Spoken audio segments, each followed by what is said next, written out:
Hey, this is Lisa A, and you're listening to Who's That Star on LCC Connect at Lansing Community College. Who's That Star is a behind-the-scenes show where I sit down and talk with the employees at the college. This is an inside look at LCC, where you have a chance to learn about their passions, projects, and what inspires them both in their work and personal lives. I'm your host, Lisa Alexander, and I'm so excited to get a chance to talk to all the people who make LCC great. This show is for you to get to know the people that work at Lansing Community College a little bit more and see what makes them tick. Are you ready? Okay, let's find out who's that star. They are a part of student service and assist students with reaching their academic goals.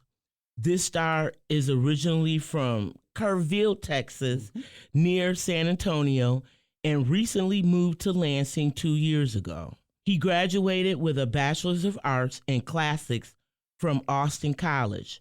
Before moving up to Lansing, he worked as a math, science, and Latin teacher in Austin, Texas. This star is currently working on his master's in library and information science through Wayne State University. His current role at LCC is as a part-time testing support. This role is through Testing Service Office, and we're going to learn a little bit more about that later. When this star came here 2 years ago with his husband and two Chi-weenies. Yep, Chihuahua Dachshunds. Luna and Oliver. Outside of work, he is a huge gamer and a giant lover of pop music. On the weekends, you'll find him playing board games or hosting a game of D&D with his friends. All right, WTS listeners, are you ready to learn who's today's star? Drum roll, please. Today's star is Skylar Highsmith.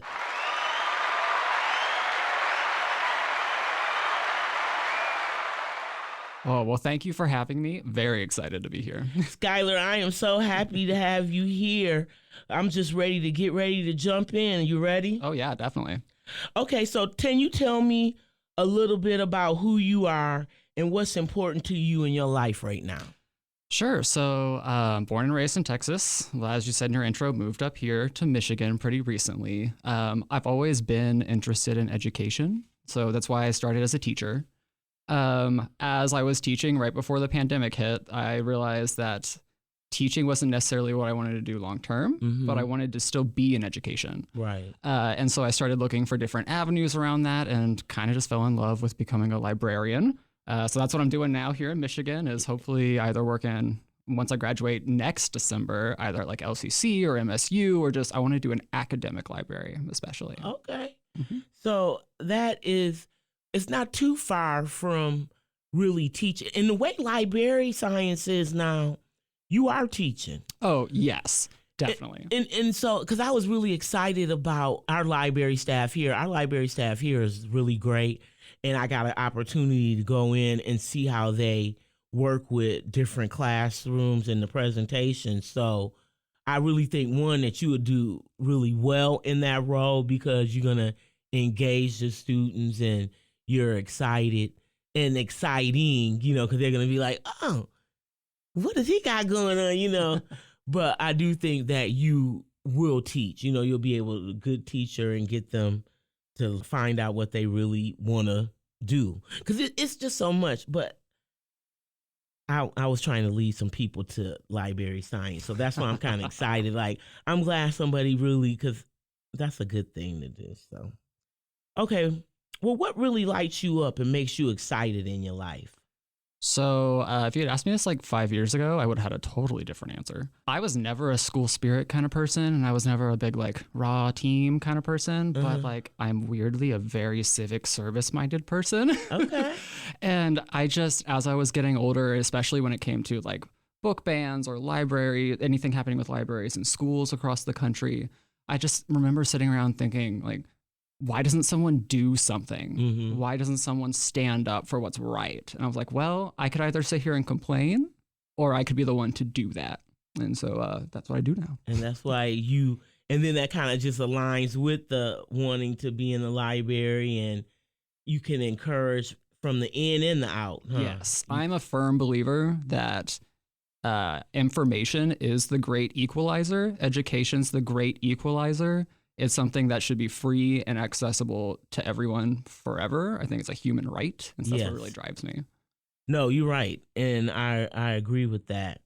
Well, I want to kind of get and find out what you do with your work here at LCC. How do you help the students be successful?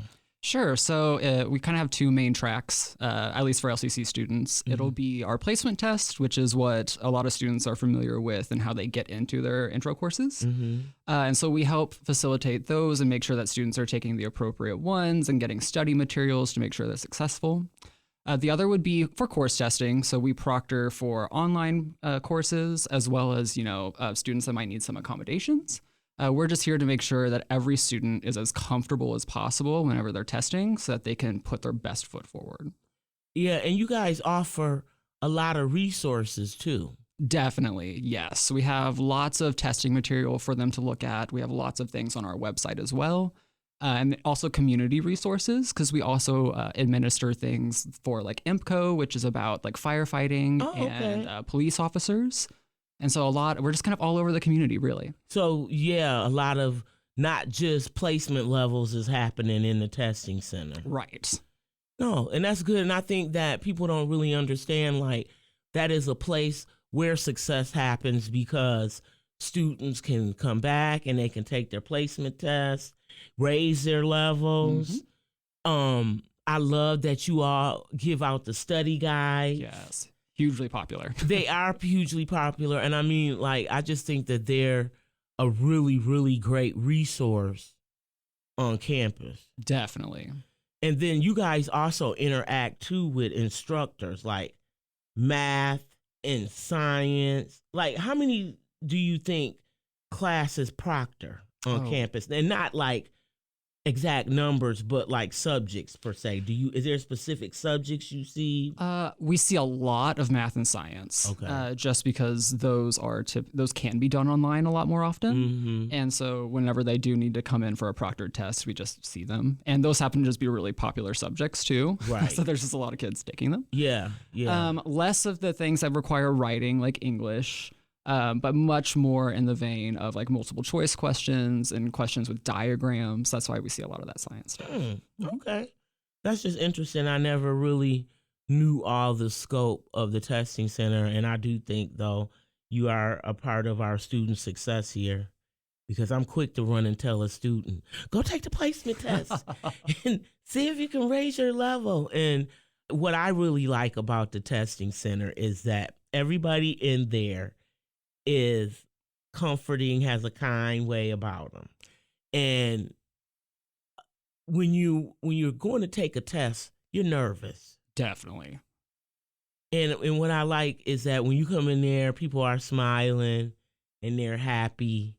And I mean, you're not just giddy happy, but they're pleasant to be around. So. Yes, I can very unequivocally say this is the greatest group of people, not just as like workers, but as humans I've ever worked with, truly.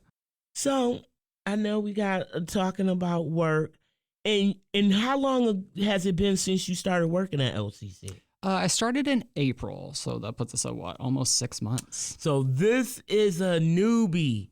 He's a baby in LCC, and so I'm excited to get him in here. What did you think about it when you first started working here? How did you feel welcomed? What did you think about Felt very welcome, was honestly a little overwhelmed.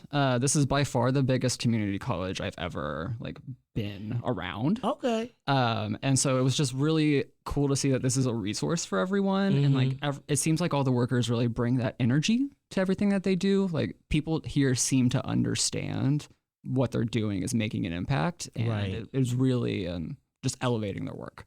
When you were in Texas, you graduated from Austin College? That's a 4-year college? Yes, the it's called Austin College because the land that the university is on was owned by the Stephen F. Austin family, and so they donated it and kept the name. Yeah, okay. Because I know it has to be a major difference coming from Texas to Michigan In almost every way possible. That's why I was wondering, like, when you think about, because you haven't really been here in winter yet, have you? Oh no, the last 2 winters keep getting told are very mild. Yeah, you've been lucky. So, like, it's interesting to see. Oh, because you came April. No, you haven't had winter. Because we about to come into winter season now, and you about to get it, but you might not even get the real deal of. I mean, I wouldn't be mad if I got eased into it. Well, yeah, I want you to be eased in it too, because I don't like those harsh winters. And I think in Michigan, I can really see, this is my own personal opinion, but like climate change, because you can see where our winters back in the day used to be so different than they are now. So that's why I can't wait. I can't wait to come and see when we had that first snow, how you respond. Are you excited? Yes, if you can believe it. I have never seen snow in all the years that I lived in Texas. Oh, wow. Because where I grew up is in the center of Texas, but towards the southern portion. Oh, of it. okay. So like our climate change it goes from hot to hotter. Yeah. So we don't necessarily notice it as much. Did you get a lot of hurricanes? Did you have to deal? And when you lived in Texas, were you affected by those at all? No, I was about 4 hours away from the coast. Okay. So it was a lot more just rain. Rain. Oh, okay. That's cool. I like that. So what is a hobby or a project that you truly enjoy doing? And I already know a little bit, you told us, but something else that fills your cup and lights you up. Sure. So regardless of what my hobby is, my biggest thing I want to do with any kind of hobby is I just want to be an expert at it. Like I don't like doing a bunch of hobbies. I like picking one or two and just diving in. Mm-hmm. So for me, that's pop music and it's D&D, which is Dungeons and Dragons. Okay. For the pop music, I just like how it's a reflection of pop culture. I think it's so interesting to see what people write about or what they don't write about because of what is acceptable in the culture at the time. I just think like pop music does that. I think like hip hop and rap does that as well, where it reflects a lot of what's happening in the real world. So I just really like kind of being a historian of it. Just kind of, I'll listen to anyone. I'll listen to any song. I actively do listen to music every Friday when it comes out. So who's a pop star to you? Oh gosh, it's Taylor Swift, but that's not like Is a she? shock. So she's pop. Oh yes. Okay. Oh, and then Chappell Roan, but she's like kind of a meteoric rise out of where she was a couple years ago. Okay. Now, what's some old school pop people? Who? Probably I'm gonna go take it back to maybe like the 70s, 80s, stuff like that. Like I love ABBA, kind of like the OG pop band. Okay. I really love Fleetwood Mac. Like, okay, so Fleetwood, that's pop instead of rock. They flirt with so many genres that like I guess instead of just pop, singer-songwriters. Okay. Maybe. I am uninterested if you're not writing your own music. Oh. I want to know what you have to say about the world. Got you. I want to know what makes your point of view interesting. Okay. That's interesting. So Donna Summers, she would be pop or would she not be pop? You could make an argument. Yeah, that's what I'm trying to think, because I'm trying to like think about back in my day. Would Madonna have been pop? Oh, yes. Okay. Like a very prototypical pop. Okay, good.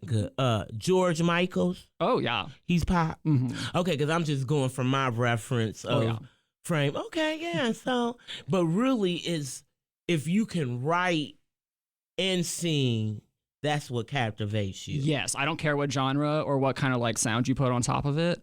I just want you to have a unique point of view. So like Chappell Roan, for example, who's a big pop star that came out this year. She is a queer person from the South. Okay. And she writes pop country. And so it's just interesting to have her point of view as someone who was a queer man in the South. It's like that is a very specific point of view. And I'd like to hear from people. Right. Or like, we'll take Taylor Swift, for example. You love her or hate her, she is one of the most iconic, powerful musicians on the planet currently. And like, that's an interesting perspective. Like she is the only female billionaire that has made it only off of their art. And so like that is a unique perspective. Oh, because she's not no little backdoor deal. I mean, she's had a little bit of money before she started. Okay. That's But- interesting though. So yeah, I never really thought about that. I like what feels good and but not really necessarily thinking about how in depth, because it is an art. So Yes. you got to pay attention to that. So tell me about D&D. Ooh, okay. So for those of you who don't know, Dungeons and Dragons is what's called a tabletop role-playing game. So you play it around a table with your friends. And it's kind of like the precursor to a lot of video games, honestly. It's, where you're playing a video game and you tell your character to swing a sword. Mm-hmm. The video game is doing a lot of math in the background, right? It's doing probability odds, it's doing all the damage in the background, and it just shows you a nice, pretty number on the screen. D&D, you actually do that math yourself. And so it's very freeform. Like I take the role of what's called the Dungeon Master or the DM. And so my players play as their characters. I play as the rest of the world. I'm the villains. I'm the random people they meet in the market. I am the animals they meet. I am the riddles they come into. So it's a fun combo of like a board game, a video game, and improv. Wow. Yeah, it's a ton, but it's actually, I wouldn't change it for the world. It's so fun. Is it a long time to play the game? The game can go on for technically ever. I know some people the groups have been playing for over 50 years, consistently every week.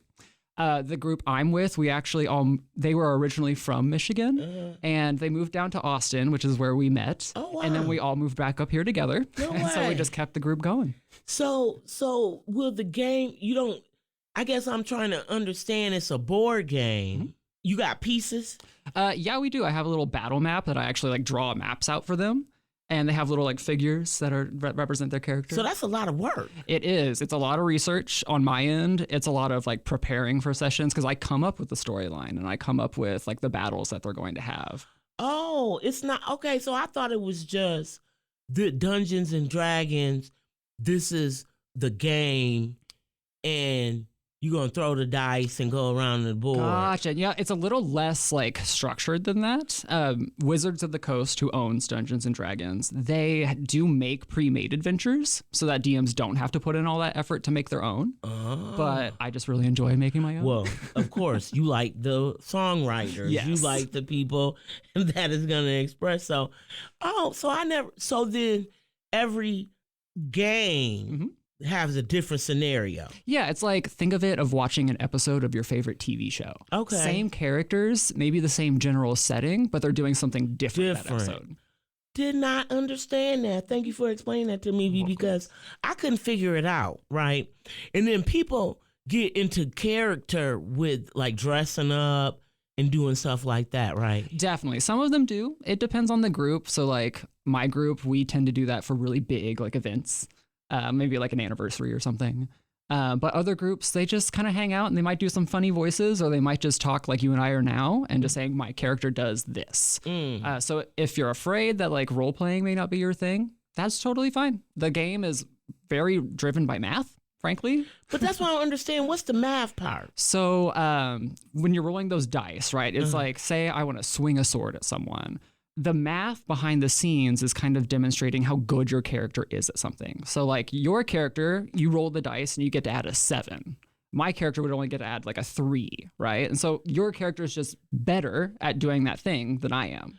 So do I earn that? Yes. Because of my history or by the nature of the character I am? You pick a certain class that come with like abilities and stuff preset, but then also, yeah, it is based off of what your character actually does. It's so I'm sorry, y'all. I will go down this D&D trail because I was so interested. I never knew anybody personally that played it. So there were things that was missing from me. So is cosplay is that the same or is that different? Similar. I think you would see those two combined at like a Ren fair maybe. Okay. But yeah, cosplay is certainly a lot of people that play D&D also do cosplay. Gotcha. Okay. Well, I'm glad to learn about that. Thank you for that. What's a life lesson you had to learn the hard way? Oh gosh. Well, for those of you that are embarking on your 20s, I'm now 32. there's a certain level of arrogance, I think, that comes with youth. Mm-hmm. And it's just really learning that you don't know everything and that not only is that okay, but like that's just being human. Right. And that just there's not enough time in the day, time in the year, time in anyone's life to learn everything. So like, why wouldn't we want to help each other? Like, Exactly. That's the whole point of us living together in a society, is to learn all these things and share it with people. And so I've just become much more open as a person. Like I will share any of my experiences with anyone because it's like, I don't want you to have to go through those experiences to understand. I just want to pass on my knowledge. No, that makes sense. And I think I might agree with you about 20s. And I won't say I was just scared out of my mind in my 20s, you know? And I did not want people to know how scared I was. And I felt like I had to know everything. Like, I think because you're coming out of adolescence, right? And then you're considering an adult. Well, adults are supposed to know stuff, you know? And then not that you're learning and growing to learn stuff, but no, I kind of agree with that. That was one of my things in my 20s. I was like, I'm glad that I'm older now. Let's just put it like that. I'm thriving in my 30s. Yeah. Oh, man. Yeah. See, I'm thriving in my... I'm thriving. And I'm thriving. We're just thriving. Yeah, we're just going to say I'm just thriving. But no, I love that. And I appreciate that, because if you can pass some information and knowledge on without me having to bump my head, I'm smart enough now to try to take it. Yes. Back then I didn't. So I appreciate that lesson too. Do you live by any piece of advice or a motto? I think just be willing to burn it all down and start over. Okay. Frankly. That's kind of what I did. I mean, you could say that my teaching degree is kind of led me to being a librarian, which is true. Yes. But the way I got there was very bizarre. You know, I thought I was going to be out of education forever. And so I started working in technology spaces because I just was good with technology. And well, after, you know, moving up to Michigan and kind of just taking some time to pause on my life and really reflect on it, that's when I discovered being a librarian. And like, this is a new discovery. Okay. I discovered this just last December. Okay. A month later, I was in my master's program. A month later after that, I was working at Cattle here in Lansing. Like, just run unapologetically towards the things that you want. Oh, that's a good attitude, good motto. No. Because, you know, fear will stop you. Yes. And so that's why I'm saying, like, but you're kind of fearless anyway, though, aren't you, Skylar? Because, and I say that because you picked up, you moved thousands of miles away from home, your family, to come up here. You decided that your first career wasn't what you wanted it to be. And then you made decisions. So you're not scared to make a change, are you?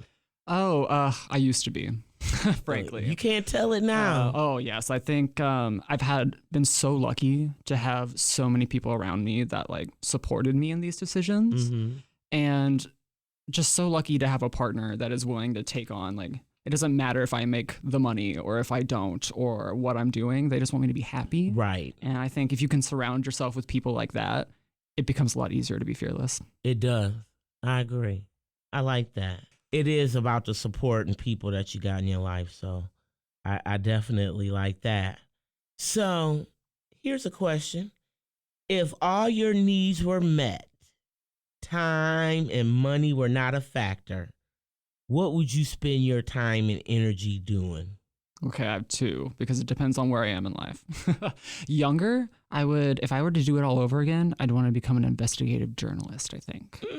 Same kind of like skill set as a librarian, where I'm trying to find information and share it with people, but it's a little bit more adversarial, which as I'm getting older, I'm realizing I really enjoy speaking truth to power. Okay. And I think younger me would not have been like that, but I think now it's, what they're going to do. Right. I'm still going to be here. I'm still going to be here, and they're not going to be able to shut me up. Wow. But as I get older, I would love to own a game shop and just teach people how to play D&D, teach people how to play board games, and just honestly just be a free place for people to go exist at That is not somewhere that expects you to spend money, and not somewhere where it's like a dating scene or it's about drinking. It is just about hanging out with your friends in a very comfortable environment, just enjoying life.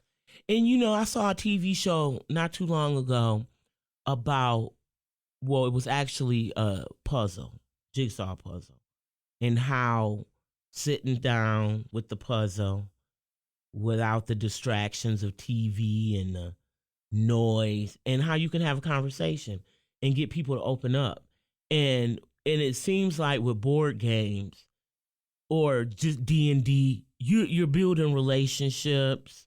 It's something that you can have that is kind of like real. Mm-hmm. You know what I mean? It's not, oh, I just lost my game. It's different. You're with somebody that you could reach out and touch. And I think that sometimes in the way of technology, we've lost that. So yes, I'm super, super excited about that. I'm glad that we've had a time to talk with one another. I really think that you're very interesting, Skylar.